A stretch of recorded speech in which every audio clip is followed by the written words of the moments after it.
नुसता म्हणला बाबा मला कीर्तनाला जायचंय, बैलाला पाणी पाज. आता 18 वर्षाचा सांड येतो. सांड म्हणजे मराठवाड्यात त्याला वळू म्हणतात आणि विदर्भात त्याला खटाळ्या म्हणतात. हा, मग आता पाणी पाजायला काय रोग झाला का? धावली धावली धावली जशी पिसाळली आणि नवऱ्याला म्हणती जमन का त्याला? कोणला? त्याला. नाही जमायचं का? जमायच नाही. तो का आला देवाला सोडाय ठेवला का? त्याला पाहिलं बँडवाल्याला काम येतो, तू म्हणती त्याला जमन का? आई उलटी पोराला म्हणती तू नको सोडू, तुला धक्का बिका लावीन, त्याला किडा येतो सोडीन. कोण? त्याला म्हणा वाटलं तर बैल तंगड्याला बांधून ने, म्हणजे बाबानं बैलही सांभाळायचे. हो उलट तुम्ही त्याला असं म्हणा, उलट तुम्ही त्याला असं म्हणा पाहिजे, नुसतं पाणी नको बाजू, सारा घाल, जाऊ दे त्यांना कीर्तनाला. तुम्ही मुलांवर दाबच द्यायला तयार नाही. दाबत पोरग दारू प्याला, आईला काय बाप नुसता म्हणला बुवा काय भाव जाळी गेली टमाट्याची, काय चूक केली त्यानं, धावली. नवऱ्याला काय म्हणली माहिती का? तुम्हाला तर जमलं नाही, तुम्हाला तर काही म्हणा तुम्हीच, आता तुम्हाला तर काही जमलं नाही, पण पोर करता हे तुम्हाला जाळीतच मुतलं पोर. व्यापारी म्हणला 2-4 टमाटे कशी काय ओले झाले, तुम्हाला दैवार पडलं दुपारा.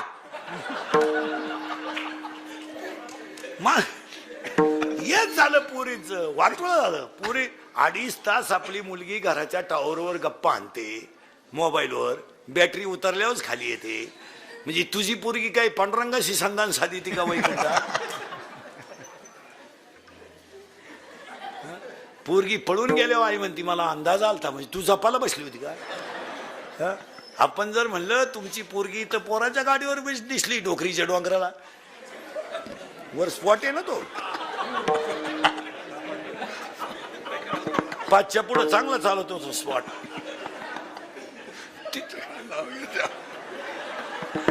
तिकडं बसली, तिकडं बसली. ती म्हणती तिनं वनस्पती शास्त्र घेतलंय, ती पर्यावरणाचा अभ्यास करते. आता काय माणसं संपले ना महाराज, माणसं पार संपली महाराज.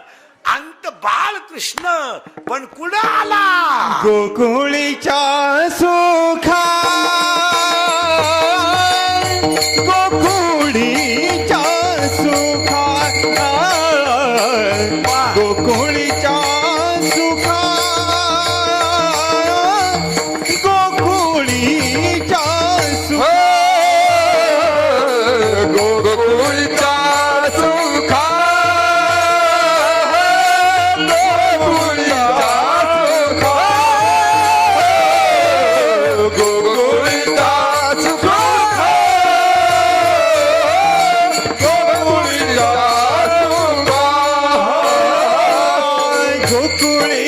सुखा, अंत पार नाही लेखा, गोकुळीच्या सुखा अंत पार नाही लेखा, अंत पार नाही लेखा. बाळकृष्ण बाळकृष्ण नंदा घरी,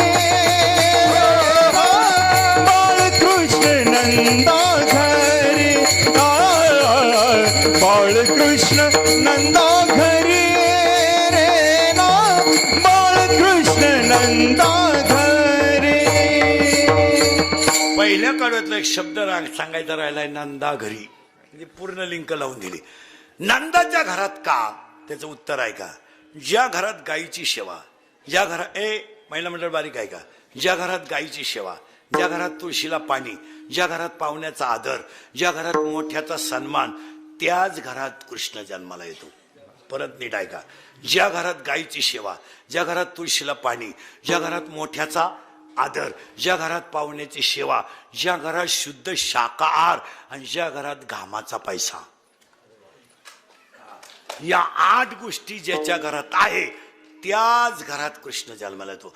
आता तुम्ही एवढं मोठं काम केलंय, आता उंच खडकवाल्याने एक काम करायचं, श्रावण महिना आहे, अजून 3 सोमवार शिल्लक आहे, एक माणसानं 1 झाड साईडला लावायचं. त्यानं त्याचं लावायचं, त्यानं त्याचं झाड आणायचं, त्यानं खड्डा लावायचा आणि सोमवारी येऊन पाणी घालायचं. आता 2-3 महिने तर पाण्याची. इथून पुढे महिला मंडळ हे काम कराल का? आज दुसरं वर्ष आहे सप्त्याचं. मी तुम्हाला गेल्या वर्षी काय काम सांगितलं नव्हतं, सांगितलं होतं का? नाही. आज सांगू का? एक सांगू का नको? हा म्हणाले तर नाही म्हणा. सांगा, तुम्ही कराल ना? आजपासून तुमच्या घराभोवती जेवढी जागा असेल मोकळी अशी बोट्याची खालची, सगळ्या जागेत तुळशी लावून द्यायच्या. आजच सगळ्या जागेत तुळशी लावाय. आणि तुळशीला काही खर्च नाही. हा, त्या मंजुळा जरी टाकल्या तरी येतात. त्याला काय फवारायचं नाही, युरिया नाही, काय नाही. आणि तुम्ही जर बंगल्यात राहत असाल ना, लावायचं. पण जितक्या तुळशी तुम्ही जास्त लावाल तितकं घर निरोगी राहील. कारण आज वातावरणात ऑक्सिजनच राहिला नाही. 1.5 वर्षापूर्वी अक्षरशः ऑक्सिजन अभावी लोक तरफडून मेलीत. सगळ्यांना किट नाही मिळालं महाराज, सगळ्यांना सुविधा नाही झाल्या. ज्याचा थोडा वशिला आहे, आर्थिक बाजू भक्कम येतं, गरीबाचं कोण पाहतं महाराज? गरीबाचं कोणी पाहत नाही. गरीबाचा वापर फक्त भाषण करून सीझनला करायचा. मग ते 12 महिने काय करायचं? हा, बरं, तुम्ही तेवढं काम जर केलं ना, जर वाळून गेले ना, नवी लावायची. पण याचं कारण सांगा, तुम्ही जितक्या तुळशी जास्त लावाल ना तितक्या घरात, एकतर आपल्या घराला खिडक्या झाल्या भरपूर, वातावरणात हवा राहिली नाही, ऑक्सिजन घरात क्लिअर येत नाही. तुम्ही आता पावसाळा आहे तरी आपल्या घरात फॅन लावा लागतो. आता झोपताना लहान पोरं फॅन शिवाय झोपत. मग तुम्हाला ऑक्सिजनच राहिलं नाही. अजून 5 वर्षानं जर तुम्ही बंगले बांधले महाराज, तर माझं वाक्य लिहून ठेवा, आपले वाक्य खोटे नसते कधी. 5 वर्षानं तुम्हाला बंगला बांधल्यावर त्याच्यात तुम्ही संडास बांधाल, बाथरूम बांधाल, किचन वाटा बांधाल, बेडरूम बांधाल, पण तुम्हाला एक ऑक्सिजन रूम बांधावे लागेल. Oxygen room. आणि त्याच्यात ऑक्सिजन साठवायचा. आणि म्हातारं येडेवाणी करायला लागलं का तिकडे नेऊन घालायचं. ही आजची परिस्थिती झाली. ऑक्सिजनच राहिला नाही लोकांना. आता तुम्ही हे नदीची कडेची गावं पहा, सगळे राजकर्ते पहा, नद्यांच्या बाबतीत पूर्ण लोक निष्क्रिय आहेत. बापाची दशक्रिया करायला आपण नदीत उतरतोय महाराज, विधी येतो. अक्षरशः नदीत तुम्ही उंच खडकला उतरा, नाही तर इंदुरीला उतरा, नाही तर औरंगपूरला उतरा, नदीत माणूस उतरला त्याच्या पायात लुगड्याचे फडके गुंडाळत आहे. बांगड्या नदीत आणि पर्यावरण भाषण मारायची. काय होईल? नद्यांमधले नदी पवित्रच पाहिजे महाराज. गोधड्या नदीत गोधड्या आहेत का नाही बोला? आंघोळीला जर माणूस उतरला महाराज दावा बिवा करायला, पुळ्या येतात अंगाला. तुम्ही सासू मेली, तुमची मेली, तुम्ही मला चांगली बातमी आली, बया बाबाच्या तोंडात साखर पडू. 1 वर्ष तुमची सासू मेली, तुम्ही रडात लई, थोबाड काय जोडीतील, बांगड्या काय फोडीतील, लुगडं काय फाडीतील, गाल काय हाणतील, तुम्ही खरंच रडा द्या. बामटेची दुनिया. लोकांना माहित नाही का सासू कशी मेली? बरं, तू पाहुणे देखतच कारण ती एकटी काही ओळख नाही. तू पाहुणे पाहिले का थोबाड बसली ती? आणि तेवढे लुगडे म्हातारीचे नदीला देते का? नदीला देता का तुम्ही? आजपासून मेलेल्या माणसाचे जे कपडे आहेत अजिबात नदीत टाकायचे नाही. काय मध्ये तुमचे चांगले असले तर धुवून वापरा, नसतील तर पेटून द्या. गोधाड्या नदीत, उष्या नदीत टाकाल का? परत मणी टाकते का सोन्याचे 2-4? टाक बरं, टाक ना. लय जीव होता तो असो, टाक बरं. अय, एखादी पावती टाक बँकेची, टाक ना. टाकी दे उतारा, टाकी दे पासबुक, टाकी दे बँकेत. बामटेची दुनिया सगळी का आज काय. हो महाराज, आपले महाराज प्रवरा माई जागतिक दारिद्र्य तीर्थ आहे. त्या पुंतांब्याला तर उतरतच नव्हतं नदीत, नेमकी माई गाठ पडली. लई तास हळवले धरून. आता नाही राहिलं तिथं काय. ते आता पिटून देता कडा मध्ये बाबाला कचकीत बनली. खरंच हो. नाही, नद्यांच्या बाबतीत थोडं स्ट्रिक्ट राहिलंच पाहिजे हो. कारण काही झालं तर ती माता आहे हो, असं नाही चालत. काय त्याच्यात गोधड्या गाधड्या काय जनावर मेली का शेतकऱ्यानं नदीच्या कडाला नेऊन टाकायची.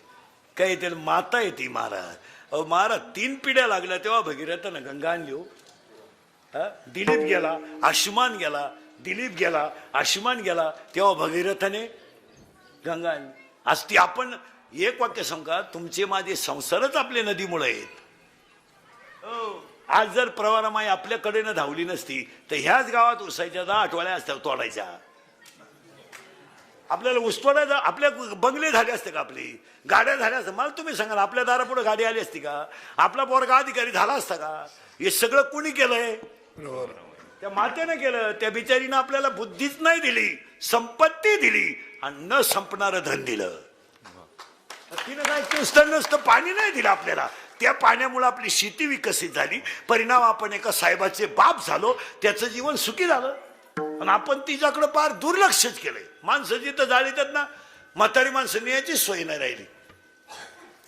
एक जळे पोत दुसरं म्हातारी जायला बसले.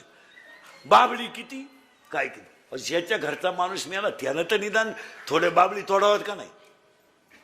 काय फरक पड. मी तर ह्या विचाराचा माणूस आहे, जी लोक मळ्यांमध्ये राहतात त्यांनी प्रेत नदीवर सुद्धा आलं नाही. काय हरकत आहे शेतात पेटवायला तुम्हाला? काय हरकत आहे? एक तर भाऊबंद राहिले नाही, हाय ते कपडे काढीत नाही. एक बटन काढितो बायको वाहतो, तुम्ही नका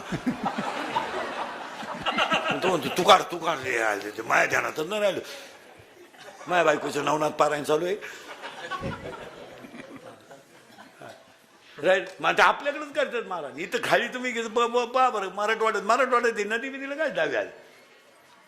त्यांची पर्यंत कोणी भेटवत झाला? शेतात भेटवत. ती राग नदीत टाकून द्यायची काय गरज नाही, शेतातच टाकायची, पसरून द्यायची उलटी. काय करते लोक? आपल्याकडे दावे सकाळी असतात, त्यांच्याकडे 11ला सुरुवात आहे दावे. येळभर जावाच. आपण थोडस नदींच्या बाबतीत सुद्धा स्ट्रिक्ट राहिलेच पाहिजे. काय आमच्या बोलण्यात राग येतो लोकांना, पण त्याला पर्याय नाही. मला काय तुमच्याकडे काय मागायचं नाही ए पोरी मग. पण हे गोष्टी केल्याच पाहिजे. आता हे शाळा आहे, आता गावातल्या शाळा आहेत. गावातल्या पुढाऱ्यांनी 2-3 वेळा शाळेत गेलं पाहिजे. नुसते आपले सदस्य व्हायचं, ग्रामपंचायतीतून 15 ऑगस्टला तावा आणायचा गाव.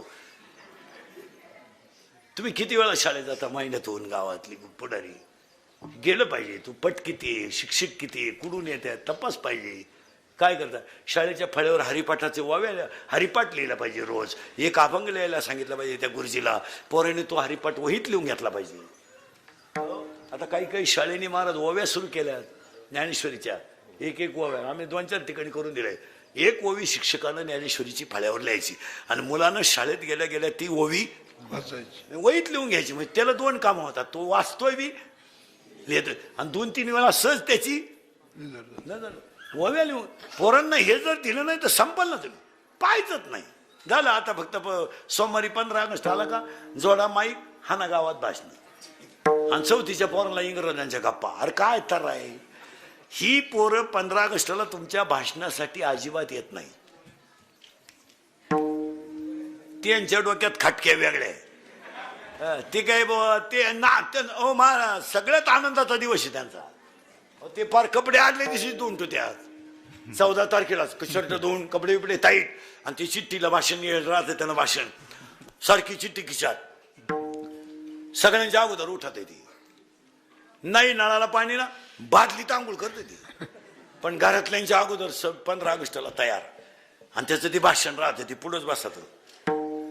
आनंद आहे तो, पुस्तकातला नाही आहे तो, अनुभवातला आनंद आहे. आणि त्या पोरांना तो आनंद एकदम. ती चिठ्ठी खिशात पुढे येऊन बसणार. त्याला माहिती माझं भाषण म्हणलं गुरुजी मा नाव घ्या ना त्याला. मग गुरुजी म्हणले का आता हा बोलेल. ते घाबरतो. लोक पाहिलं. अध्यक्ष मासे येथे जमलेले माझ्या वधूने बघितलं. मी 15 ऑगस्ट बद्दल तुम्हाला 2 शब्द सांगणार आहे, तर तुम्ही शांत चित्ताने ऐकावं अशी माझी नम्र विनंती. टिळक म्हणले मी शांगा खाल्या नाही, मी छडी घेणार नाही. आणि टिळक म्हणले मी छडी घेणार नाही. बापूजी म्हणले मी कपडे घालणार नाही. आणि मग पळालं बा महाराज. ते पळाल्याला किंमत नाही, त्याला आनंद केवढा आहे. तो आनंद शब्दात वर्णन करता येणार. त्याला शब्द लय आनंद. आणि भेटन त्याला मा भाषण झालं बरं का. ते घाबरेल राहत. बाळावर इथं उभं राहिलं कोणी घाबरत. चुली पुढचं बोलणं वेगळं आहे. चुली पडून माणूस म्हणतो वा काय होईल देशाचं. ती म्हणली धोतार जळल, बाकीचं जाऊ द्या, देशाचं मोरल्या धोतार वरवडा. चुली पुढचं बोलणं वेगळं आहे. हा बाबा बुधवारी आला आणि आल्याबरोबर आई रडायला लागली.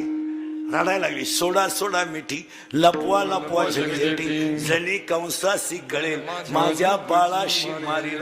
आणि हा लगेच म्हणला नंदाच्या घराला, मजने ही गोकुळाला. मान त्याने पहिली मारली पुतना, पहिली मारली पुतना, पुतना होती अविद्या. दुसरा मारला बाबळभट आणि केल्या खोड्या. लहान लहान लहान लहान लहान मुले घेऊन, लहान लहान लहान लहान लहान मुले घेऊन, घोडा करी घोडा करी घोडा करी घोडा करी घोडा करी घोडा